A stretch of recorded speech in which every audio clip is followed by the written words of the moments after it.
Hello, hello, hello. I'm going to be real with you this morning. I had a struggle with this one.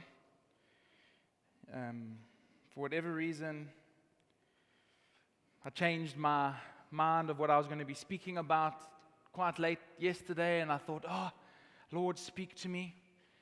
So I assumed the speak to me position. Didn't work. So then, as the speak to me position, I realized it also looks like a stomach something position. Then I did what all real, strong, brave men do. I phoned my dad. I'm like, Daddy, I don't know what to say. And he just said, good luck, son. See you tomorrow morning. And he said, just go spend some time in the garden, clear your mind. So I went down to the garden, and I kid you not, I heard the choirs of heaven. And this incredible, beautiful sound. And I realized the organist was practicing at the St. James Church across the road. And I thought, oh Lord, now you're going to speak to me? Nothing. So thanks for joining us this morning. It's been great having you with us. No, I'm joking. We live in a world where many people most of the time are simply not truly themselves. And I've just been real with you to let you know this is actually what went down in my heart and my head in the last 24 hours. Not because of a lack of trying, but just because of a reality of life. We live in a world where all of us, for whatever reason, for whatever the circumstances that we find ourselves in, we struggle to be ourselves. Not the person that the world has defined us or convinced us that we should be, but rather the new creation that God destined from the very beginning. We struggle to be that person. You see, in the very beginning, we read that Adam and Eve are now hanging out in the garden. This is at the end of Genesis 2, and it tells us that they were both naked and they felt no shame. They were truly themselves. Then, in the next chapter, we read that they had eaten the forbidden fruit, they had become aware that they were naked, they hear God coming, they hid. They went from no shame to being ashamed in the blink of a chapter. And God asks them where they are, and Adam responds, I heard you in the garden, and I was afraid because I was naked, so I hid. We live in a world with a lot of shame. And we live in a world where we hide because of our shame. Brené Brown says that shame is the one thing that can ravel true connection. It forces us into hiding. And for so many people, we live our lives in the open. We live our lives online. We live our lives in front of people. But we are also hidden or hiding in plain sight. We feel shame because we feel like there's something wrong with us, that it disqualifies us from connection and relationships. We don't feel good enough. It started in the garden, and we see it today, all the time, all around us. Now, I know this is sounding a little bit depressing, but it's the reality that so many of us face. How do we be truly the person that God has made us to be?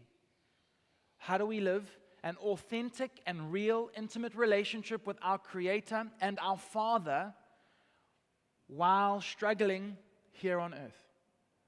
When we struggle with our identity and we struggle with who we are. Now, I know this hits home with all of us. I know we all at some point, maybe even this morning right now, but at some point in our lives, if it is at least for a little bit of time or for a long time, the reality is simply this: we all have masks, we all have shame, and we all have hidden in our lives. And the one person that we are created to be in full intimate relationship from is the one person that we hide from the most, and that's our Father in heaven. It's our Father in heaven. We feel shame because we feel like there's something wrong with us. And that's what disqualifies us from connection and from relationships. You know, it's very easy when we are out of connection, when we are out of relationships, something's wrong. We're hiding. We feel ashamed. We can say what we want. We can say what we want, but the reality is simply this. When we remove ourselves from the community of people, we're removing ourselves from the potential rejection from those people. We keep our bad bad habits and hats, hidden for fear of being rejected. We keep our opinions to ourselves for fear of being cancelled. Adam and Eve hid because of their shame. And in that moment in history, their shame was because of their sin. And therefore, they could not be near God in that moment. In that moment in time, their sin rendered it impossible for them to be in the presence of God. And so they were cast out of the garden. And so as we fast forward through the Old Testament, which was essentially God trying to reconcile himself back into that intimate garden relationship with his kids, we finally get to Jesus. This was the Son of God. This was the fully human Messiah. And he said, I only see what I do. I only do what I see the Father doing. I speak what I hear the Father saying to me. He was the spokesperson for God. His opinion on the matter was God's opinion on the matter. And so, when we look at a few moments that I just want to touch on before I really get into the meat this morning, in John 4, Jesus encounters a woman at the well. We know the story. He encounters a woman at the well at a strange time of day because it was her shame that had driven her to fetch water at that time of day because she had, as we find out later, spoiler alert, 5 husbands, and she wasn't so-called a good wife. And in those days, if you weren't a so-called good wife, there was a lot of shame on you and a lot of shame on your family. And so she's hiding there, getting water on her own, because I must tell you something about the ancient Jewish woman. They didn't have a lot of space to be themselves. But when they were together around the well, getting water, they had a fantastic time.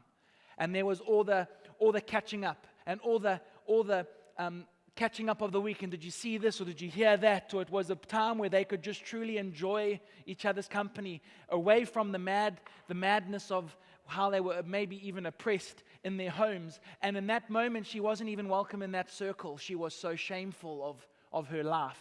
And she had probably been told to her face that she was ashamed to her family. And Jesus is there. And he meets her in her shame. And he says to her, I will give you living water. And we have one of the first accounts of a New Testament evangelist. It was a woman who was drowning in shame, who had been freed from her stuff because Jesus met her in her shame. She could be vulnerable with Jesus. Jesus did not just meet people in their shame, he took on our shame at the cross. In Luke 8, we encounter a woman who also was living in shame.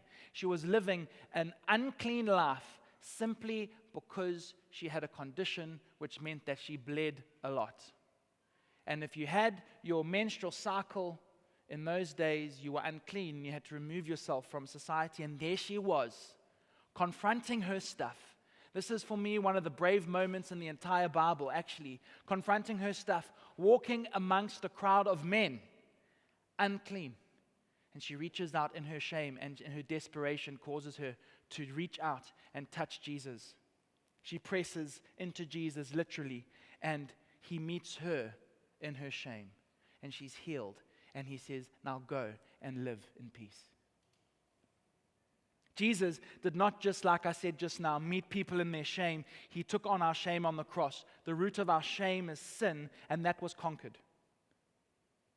Our vulnerability, that space of vulnerability is the space where we feel the most shameful because it's where we are the most exposed. But when we are vulnerable with Jesus, we are always met with mercy. So why am I talking about this? Shame prevents vulnerability. It causes us to do all sorts of things to think and feel like we're okay.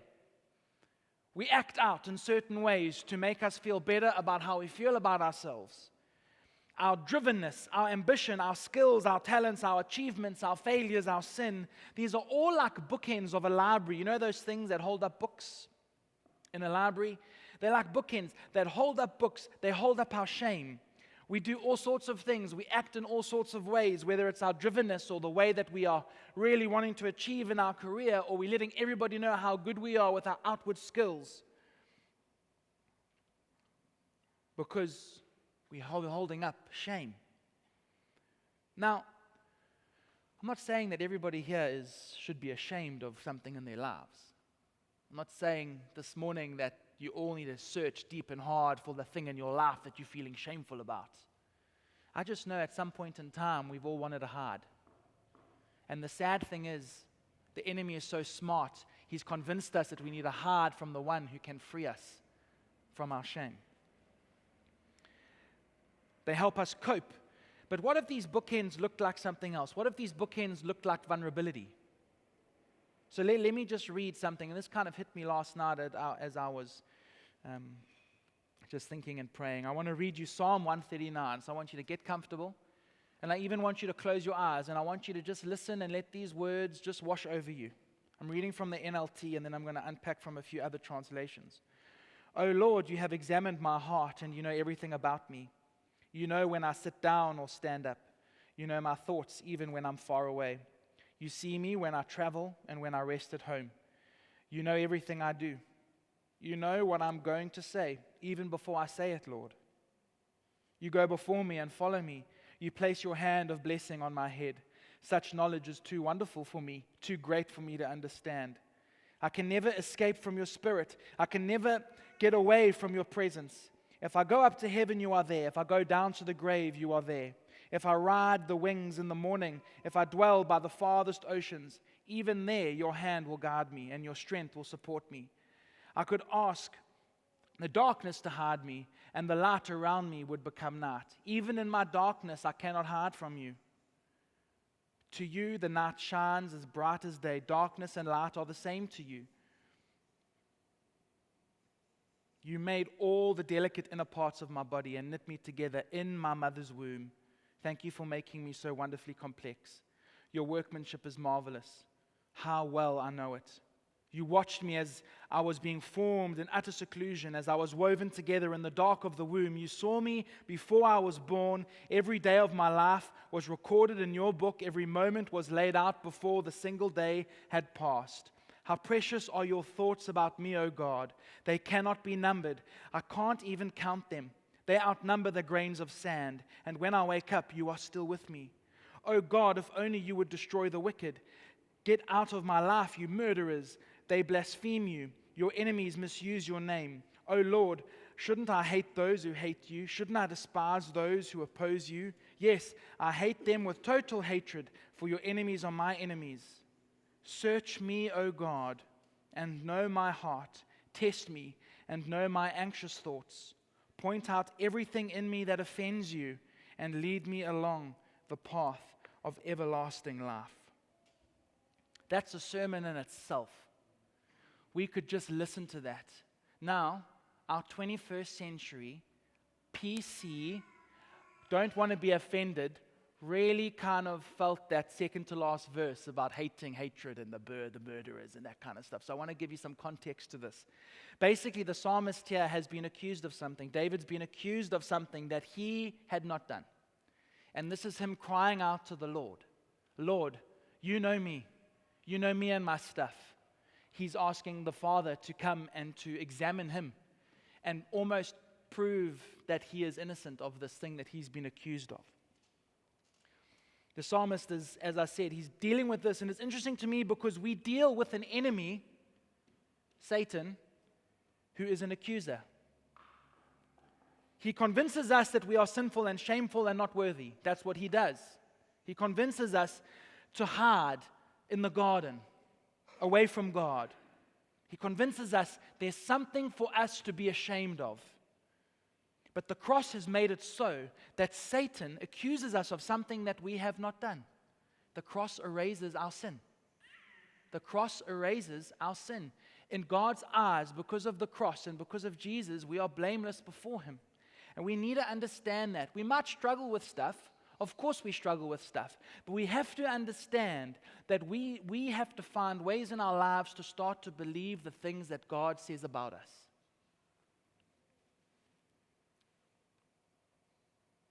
The cross cancels our sin and our shame, and it ensures that the accusations leveled against us by the enemy are nothing but hot air. And what if we were vulnerable with God like this? What if we just stopped for a moment. And what if we just asked God to come and have His way in our lives? I know that we struggle with stuff. I know at work and at home and at school and at university and in the traffic, we struggle with all sorts of stuff on a regular basis. I understand that. I understand that life is difficult right now for many people. And I know that at the moment, Durban, Tikweni is not the easiest place to live in at the moment, with all sorts of complexities that we are struggling with. There's so many reasons for us to want to just go, and it might not even be shame, but there might be something that's just wanting us just to limp off into the corner and just kind of try and fix our struggles on our own. Despite this, I don't think I've ever met a human who doesn't want an intimate relationship with God. Don't you want an intimate relationship with God? Don't you want to be able to talk with Him and walk with Him and hang out with Him and have Him guide your every footsteps? I know I do. I just sometimes don't know how I can get there. I sometimes feel like life is too big for me to pursue that relationship with God. Am I the only one who feels like this? At least is there someone else who sometimes feels like this in life? Oh, thank the Lord. Okay. We are desperate to live that Jesus life, aren't we? We are desperate to say, to dominate the 2-word prayers. Be healed. Or the 1-word prayer. See. Or can I come and have lunch at your home today? Imagine going and having lunch at your home today like Jesus went and had lunch with Zacchaeus. And just by you going there and hanging out with that person, because of the presence of God that goes before you and that the presence of God that surrounds you and the Jesus that you're representing in that moment and the kingdom of God that's advancing, that you bring a complete revival into that space of not just personality but actions. So the person you have lunch with changes their ways completely. And then their actions, Zacchaeus gave all his cash away. Imagine leaving lunch and hearing that the impact you had on someone's life was so great in an incredible way that not only do they repent publicly of the life that they've lived, but they start to become an active participant that people can see in the kingdom of God. Wouldn't that be amazing? Wouldn't it be amazing to walk into a room or walk into the canteen at work and not for people at work to go, oh no, here comes the weird Christian, but for people to be there because they know you're going to be there because all they want to do is just catch something about you because of the Jesus that's shining through your eyes and speaking through your words and pulsating through every part of your body. Don't you want to live that life? That's the life that I want to live. And so for me to get there, for me to live a life, I need to be vulnerable with God. I need to know that I can be my open, honest, pained self with Him. That it's okay. The Psalms begin and end. It's like 2 bookends. It begins and ends with, you have examined my heart, or search me, O God, you know my heart. It's this utter vulnerable moment. We only will be vulnerable with somebody that we know we are safe with. And I'm not talking about safe where they agree with us and make us feel good about ourselves. I'm talking safe where we are secure in who we are. We can only be vulnerable with people that we feel accepted with. In fact, Brené Brown talks about this. She's one of the leading academics in the context of vulnerability and acceptance and all this kind of stuff from a completely secular perspective. It's phenomenal that academia catches up with the Word of God. But it's interesting to me to see that the thing that we desire the most as human beings is connection. It's proven by research, but the Word of God tells us we were created to be connected with our Father in heaven. And the thing that severs that connection is anything that the enemy can do to wedge disbelief in our mind, despite the fact that we're on our way to heaven, and despite the fact that we are able to call heaven down here to earth, we still sometimes look in the mirror and believe the lie, and therefore we go, I'm just not going to do it today. I'm going to go and I'll get a top up on Sunday. And so this psalm begins and ends with utter vulnerability. David was unique. Somehow, I don't understand how it works, and I don't even know if Quentin understands how it works, and he's a clever theologian. Sorry. But the reality is, I don't know how David somehow had this incredible, miraculous revelation of who Jesus was in that day and age. He is talking as if he has a personal relationship with Jesus who walks into the room. And Jesus obviously is God the Father, God the Son, God the Holy Spirit. But it's just crazy. This guy, David, this, on some level, awful human being who did atrocious things, somehow, despite that, knew that he could be vulnerable with his Father in heaven. He could be real and raw and honest with God because God was bigger than his stuff, and he learned that God loved him despite his stuff. I don't know about you, but sometimes life is overwhelming and it's stressful and it's busy, and despite this, I long for that intimate relationship with God. Search my heart, O God. The message tells us, investigate my life, O God. We are only vulnerable when we feel safe, when there's no need for shame because we feel worthy. Because we feel worthy. Now, do you know that the research tells us that you get two types of people basically in the world? Those that feel worthy and those that don't feel worthy. It's an ability to feel worthy. That's what it is. It's an ability to believe that you're worth something. And you know, the only thing that separates those people that feel worthy or unworthy, people that have the ability to feel worthy, it's because they believe that somehow they're worth it. That's it. It's as simple as that. People who feel unworthy have no reference point. The reason why they feel unworthy, reason why they can't be vulnerable and that shame is completely encamped around them, it's very simply, they do not believe that they are worthy to be loved or accepted. As Jesus followers, we almost have no excuse because the Bible is very clear that we have been made worthy. The Bible is very clear that we are loved and we are accepted. And so we are vulnerable when we know that we are safe. And so from this psalm, it's a long psalm. I just want to touch base with a few little things, and then I want to kind of finish off on the last two verses, and I want to hang out there while I start to wrap up. But we get a lot from the psalm. I'm just going to skim from it. One of the things we get is God knows our thoughts, and He still loves us.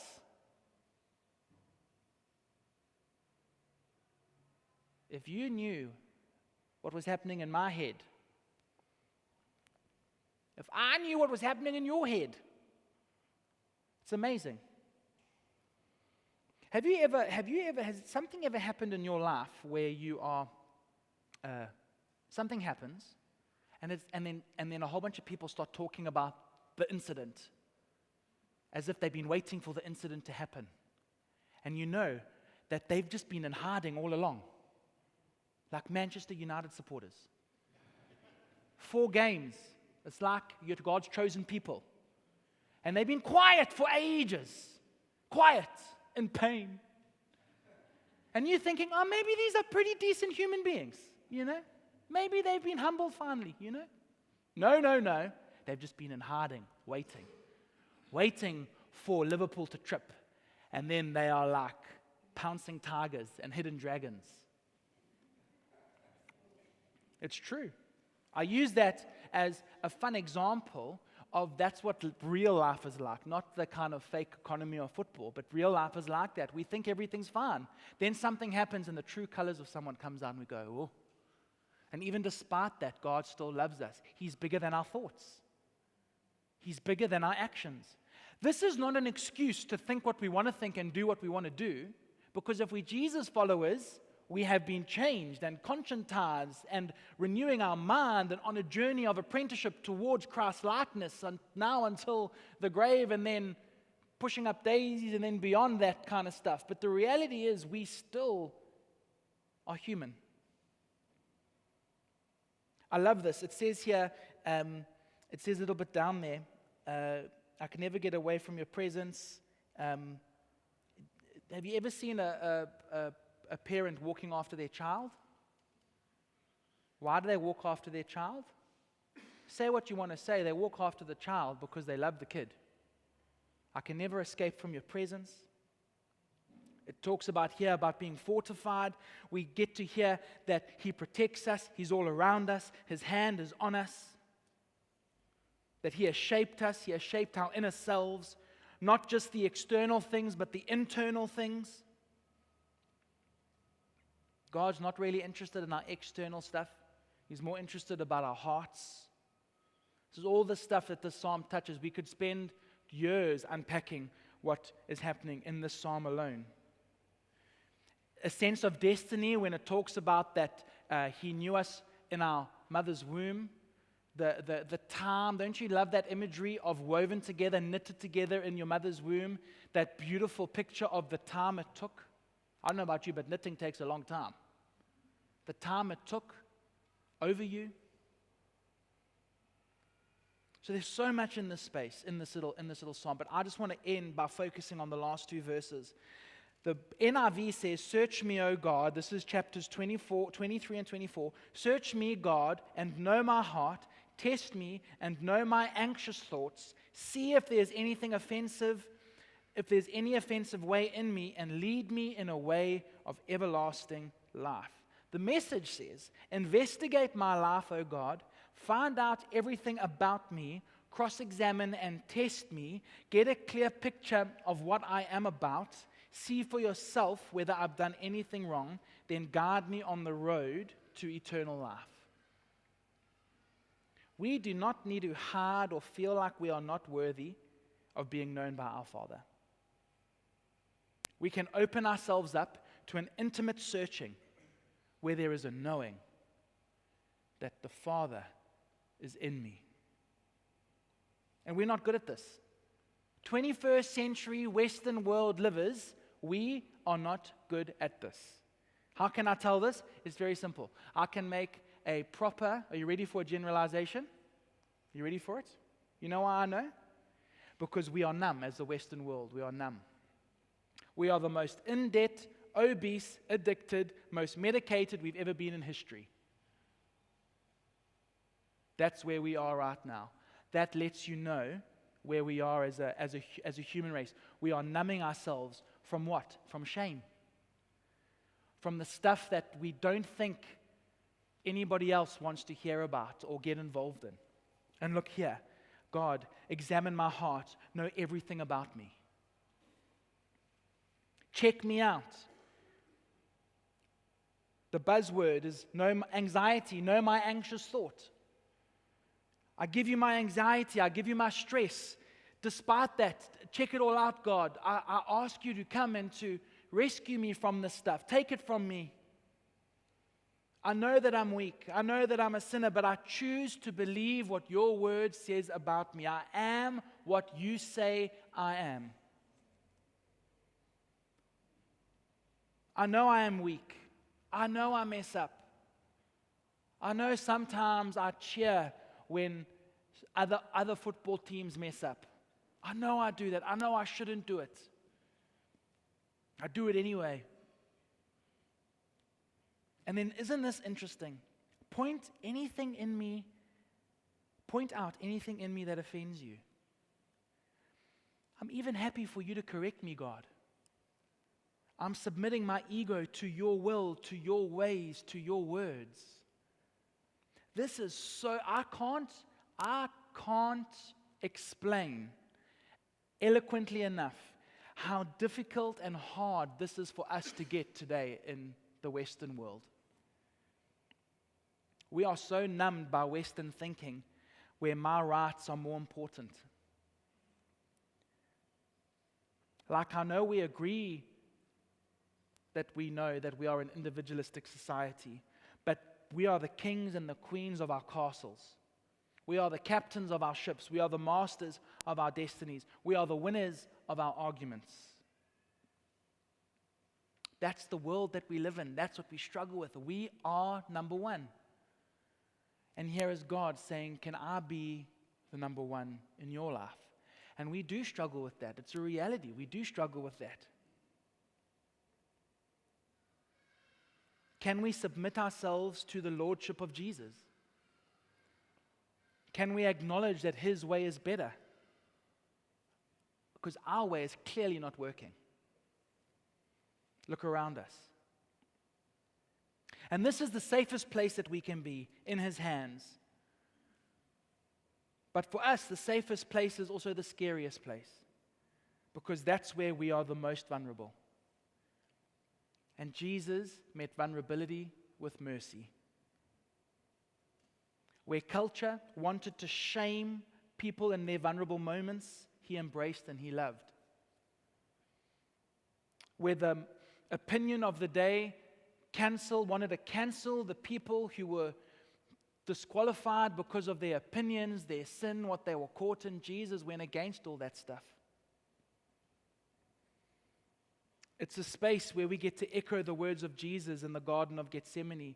Your will be done, not mine. Your will be done, not mine. I was looking through some old photos, and quite a few years ago, I was fortunate enough to be in Israel, and I was walking, as you do there, you walk, and it's like, oh, look, this is where this happened, and this is where that happened. And I walked past, and I look at it, and I'm reading it, and I'm like, oh, does that say what I think it is, Gethsemane? And Pips is like, yeah, no, that's the Garden of Gethsemane. It's the Garden of Gethsemane. The olive trees in that garden are the olive trees that Jesus sat under and wept and cried in. It's insane. And there's a sign that says enter. So I took a photo of that. It was a cool photo, but I didn't take a photo of anywhere that said Gethsemane. So it's just a photo next to a wall that says enter, so no one knows what the flip is. Such a fail.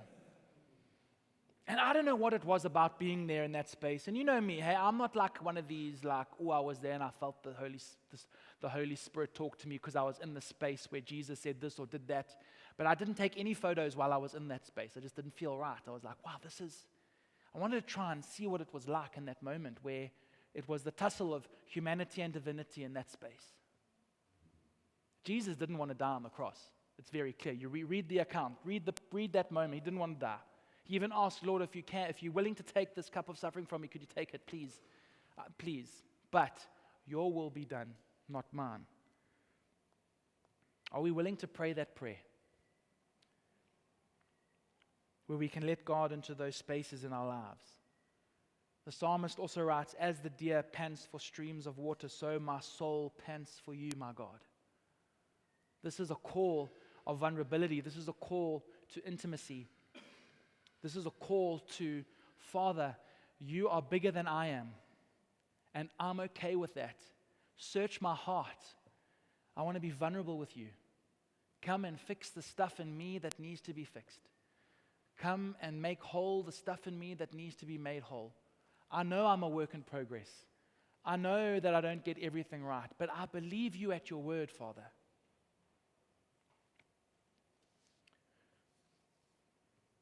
When I was living away from home in 2009, I had a couple of moments where I felt alone. I felt alone because I was. My housemates, my one housemate was part of a really awesome, famous band that were busy doing their closing tour. My other housemate worked for a homeless shelter, night shift, so he slept during the day. And I really, really did feel alone. I was on a South African calendar, which is January to December, but all the interns had left at the end of August because a Northern Hemisphere calendar, academically, work-wise, goes from August through to August, September through to September. That's how their years work. And so I really was alone. I really did feel alone. And I look back in those moments, and I realized the things that I got up to numb the loneliness. Do you want to hear one of them? Down the road from me, there was a corner cafe.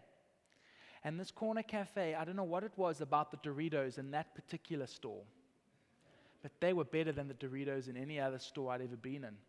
And they had this liquid heaven in a bottle. It was a sour cream chive dip, Doritos. And I'd go there, and I'd buy pack of Doritos, a bucket of dip, a big slab of chocolate, and I'd go home, and I'd eat it all, and I'd enjoy it for 42 seconds, and then I hit a sugar low, hey? And then what happens when you hit a sugar low? You need an upper. So I did it again, and again. And I realized I'm just being vulnerable. I don't think I was in the best space mentally. The weather there, people don't realize how dark it gets there so early in the day. 3 o'clock, it's dark outside. Why on earth you'd want to, anyway. Yeah. And cold and miserable, and I'm a South African, it's ice. I don't know how to walk on ice. I've been raised to walk on ice or deal with snow. Like a sunny day outside. Oh, yay, run outside. Just because it's sunny doesn't mean it's minus flippin' 4.